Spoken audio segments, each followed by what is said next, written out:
समझिए। आप इस्लाम की पूरी हिस्ट्री पर नजर डाल लीजिए। इस्लाम जब भी खतरे में पड़ा, लोगों का ईमान जब भी खतरात की जिद पर आया, तो उस वक्त में ईमान और अकीदे की हिफाजत किसने की है? आज मदारिस बनाए जाते हैं, दीनी मदारिस के लिए खर्च किया जाता है, तो लोग एतराज करते हैं, लोग सवालात करते हैं कि आखिर इन मदरसों को बनाने का फायदा क्या है, इन मदरसों में बच्चों को पढ़ाने का हासिल क्या है, ये आलिम कुरान होकर क्या करेंगे? तो हम कहते हैं कि फिर क्या तालीम होना चाहिए? तो लोग कहते हैं कि बजाय दीनी मदारिस के बच्चों को स्कूल में पढ़ाना चाहिए, बजाय आलिम कुरान के बच्चों को डॉक्टर और वकील बनाना चाहिए। हमने कहा कि डॉक्टर बनाने से फायदा क्या होगा?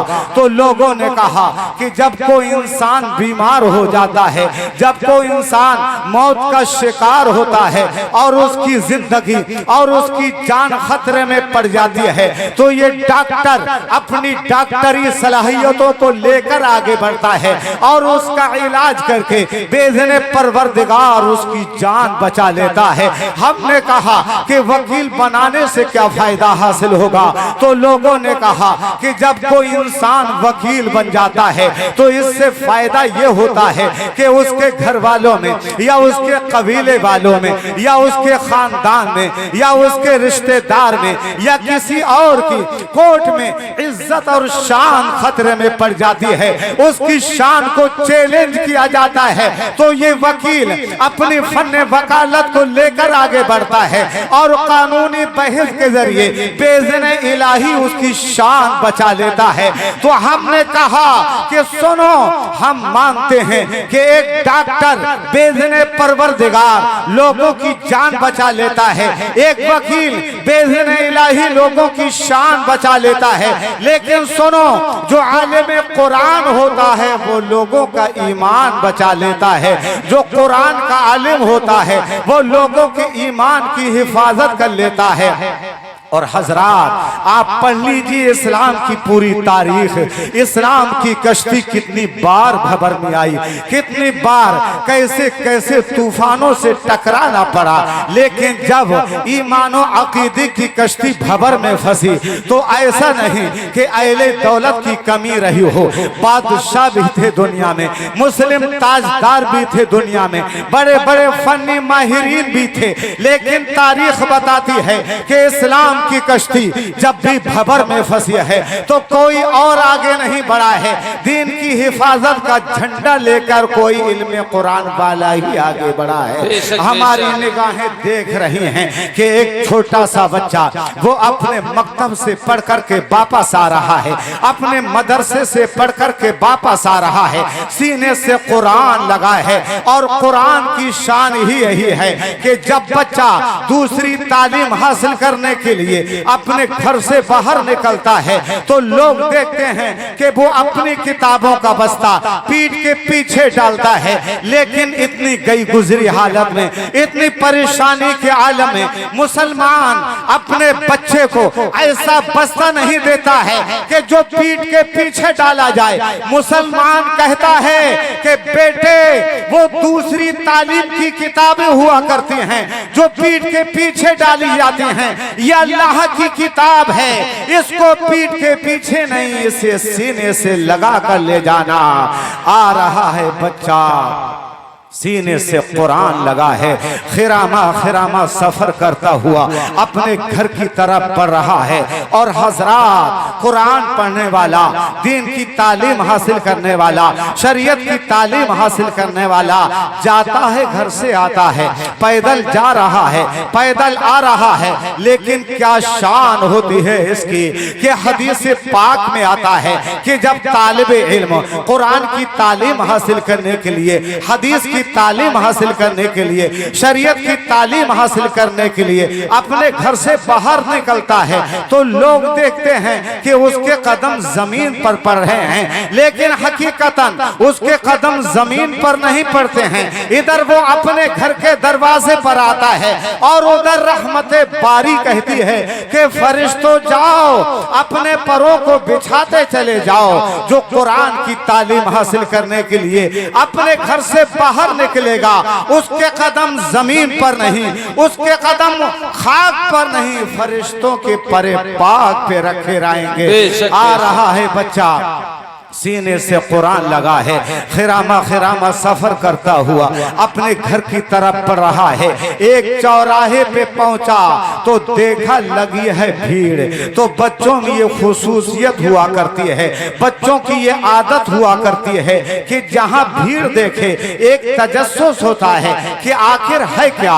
बच्चा भीड़ के करीब गया, माजरा क्या है, तो देखा एक चौराहे पर शहर के सारे लोग जमा हैं। क्या हो रहा है, नजर आया कि बीच में एक स्टेज लगा है, स्टेज पर एक कुर्सी पड़ी है और उस कुर्सी पर कोई बैठकर बूढ़ा जोर जोर से हाथ हिला हिलाकर बड़े जोर से कुछ बोल रहा है। बच्चा भीड़ के करीब गया, माजरा क्या है, लोगों से पूछा, मोहतरम बुजुर्गों ये सब क्या है।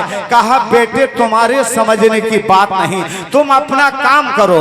बच्चे ने यही सवाल दूसरे को सुनाया। कहा मोहतरम बुजुर्गों ये सब क्या है। कहा बेटे तुम्हारे समझने की उम्र नहीं, हम खुद परेशान हैं, हमें परेशानी में न डाल। अब बच्चा एक एक से पूछ रहा है लेकिन कोई हकीकत बताने को तैयार नहीं। आखिर एक को कुछ ख्याल आया कि ये बच्चा काफी देर से परेशान है। कहा बेटे आओ मैं तुम्हें बताऊं, ये तुम देख रहे हो बीच स्टेज पर ये कुर्सी लगाए जो बोल रहा है ये है बद्दीन मुल्हिद सिद्दीक, ये खुदा को नहीं मानता है। और जब ये हमारे शहर में आया तो इसने तकरीर करना शुरू की। हमारे उलमा ने कहा कि इसकी तकरीर सुनने ना जाओ, मगर हमने सोचा कि अल्लाह ने हमें अक्ल दी है, अल्लाह ने हमें दिमाग दिया है, अल्लाह ने हमें इल्म शुऊर अता किया है। गलत बोलेगा तो हम समझ जाएंगे, हम इसकी तकरीरें सुनने आते रहे। और आज पूरा शहर जमा हो गया है। तो इसने 3 सवाल किए हैं कि मुसलमानों अगर मेरे 3 सवालों के जवाब देकर तुम मुझे मुतमईन कर दोगे तो मैं मुसलमान हो जाऊंगा, और अगर तुम जवाब ना दे सके तो तुम्हें अपना मजहब छोड़ना पड़ेगा। आए बेटे इसने 3 सवाल किए हैं तो सबकी अक्लें चक्कर में फंस गई हैं। उलमा की बात ना मानकर आज हम सब गुमराही के दलदल में फंस गए हैं। बच्चे ने कहा कि मोहतरम आखिर वो 3 सवाल क्या हैं। कहा बेटे तुम समझ नहीं पाओगे। कहा मोहतरम बताना आपका काम है और समझना मेरा काम है, आप बताइए तो सही। तो उस मुसलमान ने कहा कि बेटे सुनो, इसका पहला सवाल ये है कि मुसलमानों तुम्हारा अकीदा है कि खुदा मौजूद है और जो मौजूद होता है वो कुछ ना कुछ करता है। खुदा अगर मौजूद है तो ये बताओ कि खुदा इस वक्त क्या कर रहा है। इसका दूसरा सवाल यह है कि मुसलमानों तुम्हारा अकीदा है कि खुदा मौजूद है और जो मौजूद होता है उसका मुंह किसी ना किसी जानिब होता है। खुदा अगर मौजूद है तो यह बताओ कि खुदा का मुंह किधर। इसका तीसरा सवाल यह है कि मुसलमानों तुम्हारा अकीदा है कि खुदा मौजूद है और जो मौजूद होता है उससे पहले कुछ ना कुछ होता है। खुदा अगर मौजूद है तो यह बताओ कि खुदा से पहले क्या है।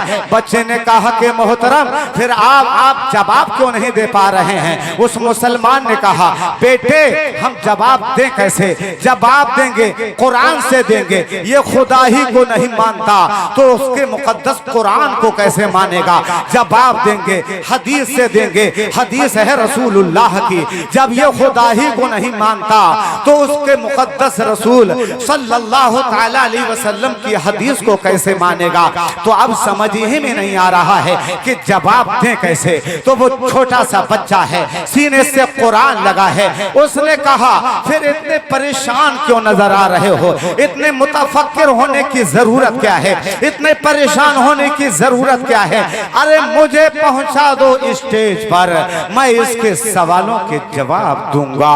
उस मुसलमान ने अपने भाइयों से कहा कि मेरे भाइयों ये बच्चा कह रहा है कि मुझे पहुंचा दो स्टेज पर, मैं इसके सवालों के जवाब दूंगा। तो उन्होंने आपस में किया मशवरा। मशवरा करने के बाद में तय हुआ कि पहुंचा दो। अगर ये जवाब दे देता है तो बात बन जाएगी, और अगर जवाब ना दे सका तो कह देंगे कि बच्चा ही तो था। रास्ता दिया गया, बच्चा स्टेज पर चढ़ा। बूढ़े ने कहा कि आए बच्चे, कहां आ रहा है तू? ये खेल का मैदान नहीं है, ये अक्ल और दानिश की इम्तिहान का मैदान है। तो बच्चे ने कहा था कि आए बड़े बूढ़े सुन, मैं इसको खेल का मैदान समझ के नहीं आया हूँ, बल्कि सुनो बड़े मियाँ, वो और कौमें हुआ करती हैं कि जिनके बच्चे खेल के मैदानों में नजर आते हैं। मुस्लिम कौम वो कौम है कि जब इसका दीन खतरे में पड़ जाता है तो जवान ही नहीं बल्कि बच्चे भी सर से कफन बांधकर खेल के मैदान को लात मारकर मौत के मैदान में खड़े हो जाते हैं। कहा क्या मतलब? कहा कि बड़े मियाँ, मैं खेलने नहीं आया हूँ बल्कि तुम्हारा खेल बिगाड़ने आया हूँ। कहा क्या मतलब? कहा तुमने जो गुमराही का खेल शुरू किया है मैं उसका जवाब देने आया हूँ। बूढ़े ने कहा बच्चे तू देगा जवाब, अपनी उम्र देख। तो बच्चे ने कहा कि बड़े मियाँ, मेरी उम्र तो बहुत कम है लेकिन वो किताब बहुत बड़ी है जो सीने से लगा कर लाया हूँ। कहने लगा अच्छा, बातें बहुत बना रहा है, ना जाने इस शहर में कैसे कैसे आलिम, कैसे कैसे अल्लामा, कैसे कैसे आलिम और फाजिल, कैसे कैसे अदीब और मुफ्ती, कोई बड़ा आगे बढ़ा ही नहीं। तो एक बच्चे को आगे बढ़ा दिया। बच्चे ने कहा कि बड़े मियाँ, बड़े तो इस शहर में बहुत हैं लेकिन तुम्हें इस काबिल समझा ही नहीं गया कि कोई बड़ा तुम्हारे मुकाबले पर आता, इसलिए मुझ बच्चे को आगे बढ़ा दिया। बूढ़ा कहने लगा अजीब बचकानी बातें कर रहे हो, अजीब बातें कर रहे हो।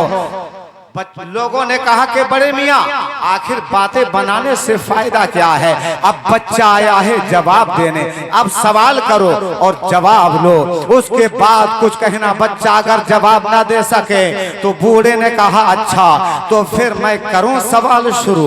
बच्चे ने कहा कि बड़े मियाँ ऐसे करोगे सवाल? कहा फिर कैसे? कहा इतनी उम्र हो गई अभी तुम्हें सवाल करने का सलीका नहीं आया।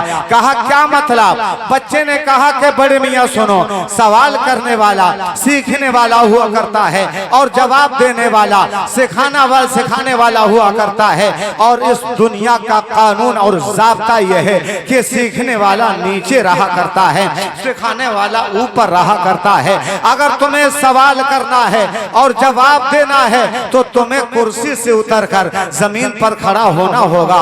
तुम जमीन पर खड़े होकर सवाल करोगे, मैं कुर्सी पर बैठकर जवाब दूंगा। तो बड़े मियाँ ने आनी तानी तो बहुत की, ना उतरने की काफी कोशिश की, मगर लोगों ने कहा कि बड़े मियाँ उतर जाओ। नीचे उतरे बड़े मियाँ और बच्चा बड़ी शान से कुर्सी पर बैठा।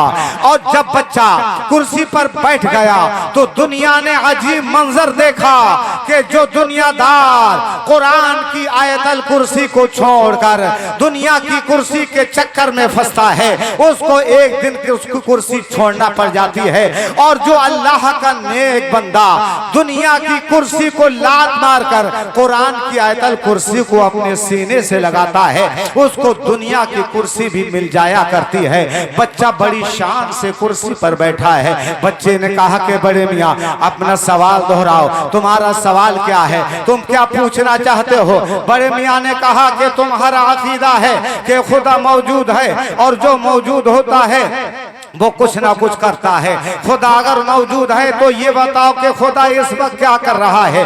बच्चे ने कहा कि बड़े मियाँ तुम्हारे में समझ में अब तक नहीं आया कि खुदा इस वक्त क्या कर रहा है। सुनो बड़े मियाँ, मेरा खुदा इस वक्त ये कर रहा है कि तुझ बूढ़े को गद्दारी की सजा में कुर्सी से उतार कर जमीन पर फेंक रहा है और मुझ बच्चे को वफादारी की इनाम में जमीन से उठाकर कुर्सी पर बिठा रहा है।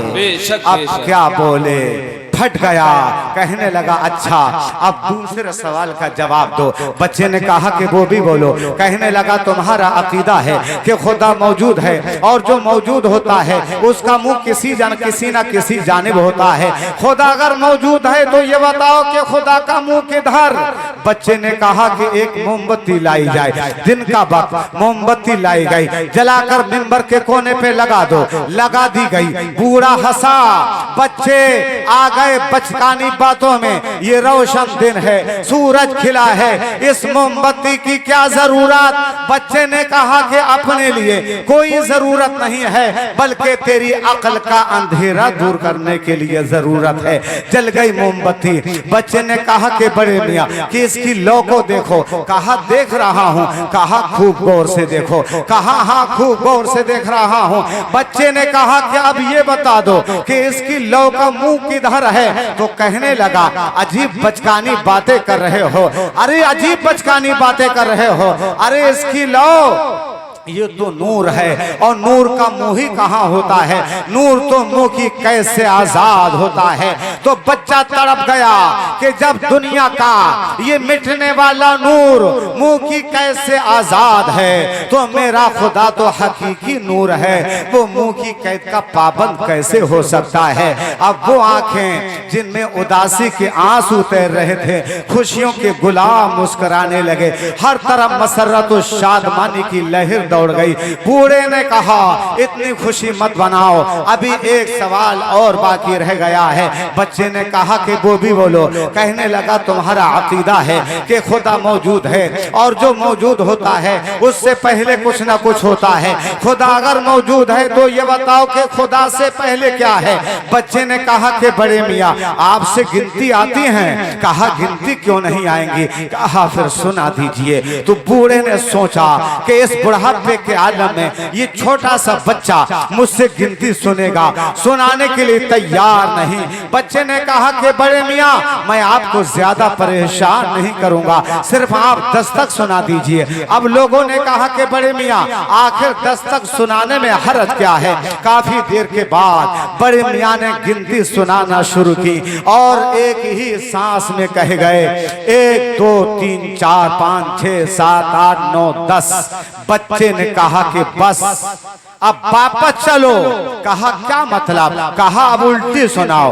10 से पहले कहा 9, 9 से पहले कहा 8, 8 से पहले कहा 7, 7 से पहले कहा 6, 6 से पहले कहा 5, 5 से पहले कहा 4, 4 से पहले कहा 3, 3 से पहले कहा 2। बच्चे ने कहा कि 2 से पहले कहा 1। बच्चे ने कहा कि 1 से पहले। तो बूढ़ा कहने लगा अजीब बचकानी बातें कर रहे हो। अरे कहीं 1 से पहले भी कुछ हुआ करता है। तो बच्चा तड़प गया कि जब दुनिया की गिनती के 1 से पहले कुछ नहीं हो सकता तो मेरा खुदा तो हकीकी एक है, उससे पहले क्या हो सकता है? अब लोगों ने बच्चे को उठाया, कांधों पर बिठाया, लेकर चले।